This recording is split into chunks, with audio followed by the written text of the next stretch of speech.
sekali. Jadi si bapak tadi itu diculik dari sebuah tempat.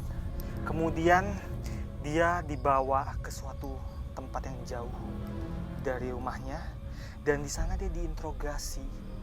Kemudian yang saya lihat dihajar, ada luka lebam, ditendang, kemudian dan ada seseorang yang memegang belati dari belakang celananya.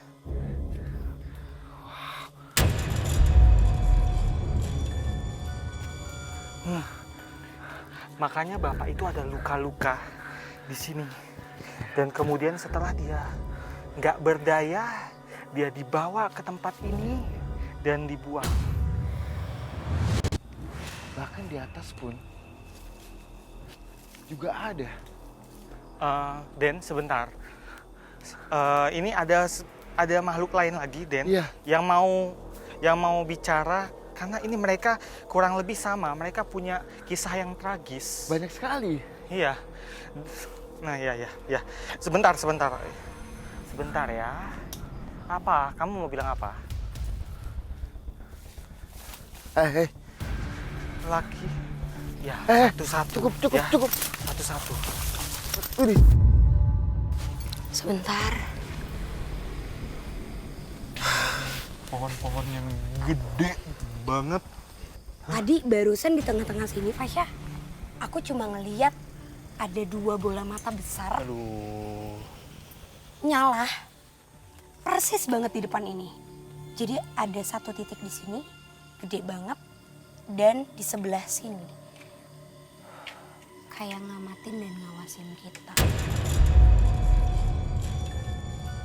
Coba yuk. Aduh. Aman.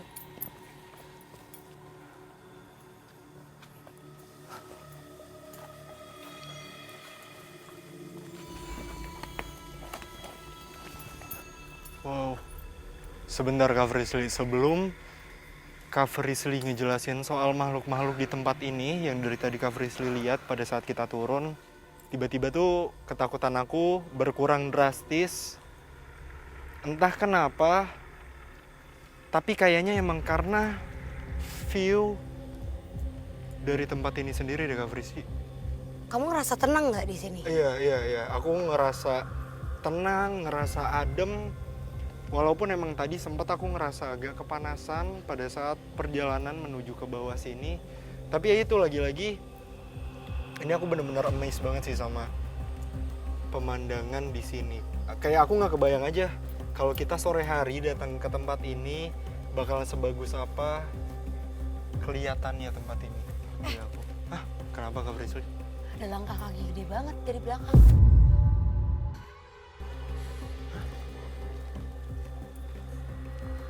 Sebentar, tadi kan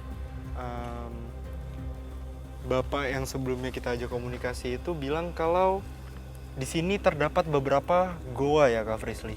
Itu Ini pertama, ada gua Mas Sigit, terus di sebelah sana di sebelah sana ada gua Intan. Itu ini ada gua Keraton dan goa Istal. ada gua Isal. Oh berarti terdapat 4 goa ya di sini. Tapi ya kalau mau tahu Fasya, Hah? aku juga bingung. Aku belum dapet kenapa aku, Kananda dan juga Karudi bener-bener beda banget pandangannya. Iya. Cuma yang jelas tempat ini bisa, aku yakin banget kalau di zaman dulunya kita tarik mundur lagi. Di zaman kerajaan, ketika ada sesuatu yang ingin disahkan, ini adalah jalur atau tempat perkumpulan bagi para patih atau penasihat kerajaan untuk memperdalam lagi ilmunya. Dan yang tadi aku bilang, kenapa aku melihat ada cewek cantik dan juga mendengar suara seperti adanya musik. Karena memang jalur menuju ke sini itu seperti ada di atas bebatuan, kadang itu dijadikan seperti panggung untuk penyambutan. Oh, ngerti aku dapat sih gambarannya. Dan Jujur setelah penjelasan Kak Frisly ini aku nggak heran kenapa mungkin Kak Frisly merasakan aura atau energi yang amat sangat positif ya dari sini. Kayak di atas batu di belakang kita, sini. Permisi, assalamualaikum. Jadi itu kan di atas kelihatan jelas ya, ada Iya. 2 masjid yang Iya. mungkin kalau tadi kata Pak Ita, datang ke sini banyaknya orang untuk bersemedi, Betul. untuk melakukan hal baik. Dan yang aku lihat dari makhluk yang ada di atas sini, di bawah batu yang dililit kain, itu ada sosok laki-laki, perutnya buncit, tidak memakai pakaian atas, jadi seperti kain yang dibalut, dan juga seperti melakukan gerakan ke kanan ke kiri, ke kanan ke kiri, menghadap ke arah atas. Coba sebentar. Permisi, assalamualaikum. Ada yang dijawab, Assalamualaikum. Sesajian yang dimaksud bentuknya seperti apa?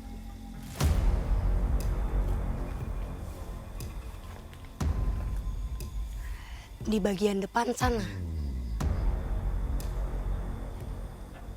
Para patih yang berjajar. Baik. Fasya, jadi aku dapat gambaran dan juga komunikasi sama sosok yang tidak ingin menyatakan namanya. Dia hanya bilang kadang ketika ada gerombolan orang yang datang atau hanya 1-2 orang yang datang dengan tujuan untuk meminta hal baik. Karena di sini dekat sini tuh ada air, mata air yang tidak akan pernah kering.